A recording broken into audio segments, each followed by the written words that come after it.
മഹാഭാരതത്തിന്റെ 4-ാം വോള്യത്തിലെ ശാന്തി പർവ്വത്തിലെ രാജധർമാനുശാസന പർവം, page 804. വിദ്വാൻ K പ്രകാശം പരിഭാഷപ്പെടുത്തിയ DC books പ്രസിദ്ധീകരിച്ച ഇതിന്റെ 804-ാമത്തെ പേജിൽ 804-ാമത്തെ പേജ്. യുദ്ധത്തിൽ മരിച്ചവനു ലഭിക്കുന്ന ഭാഗ്യങ്ങളെ ഞാൻ പറയാം. അവൻ സ്വർഗത്തിലെത്തുമ്പോൾ, എവിടെ എത്തുമ്പോൾ?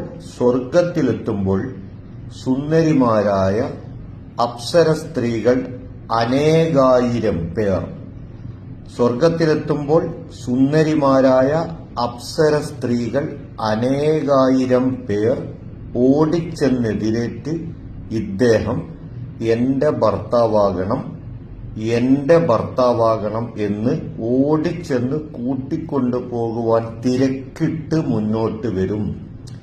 ഈ തപസ് വലിയ പുണ്യമായിട്ടുള്ളതാണ്. ഈ തപസ് അഥവാ രക്തസാക്ഷിത്വം എന്ന ഈ തപസ് വലിയ പുണ്യമായിട്ടുള്ളതാണ്, സനാതനമായ ധർമ്മമാണ്. യുദ്ധം വേണ്ട പോലെ ചെയ്യുന്നവന് 4 ആശ്രമ ഫലവുമുണ്ട്. ഇത് മഹാഭാരതത്തിന്റെ 4-ാം വോള്യത്തിലെ 804-ാമത്തെ പേജ്. എന്തിനാണ് നാം ഇത് പറയുന്നത്? 73 ഹൂറികളെ വെച്ച് നിരന്തരം ഇസ്ലാമിനെ ആക്ഷേപിക്കുന്നവർക്ക് വേണ്ടിയാണ്.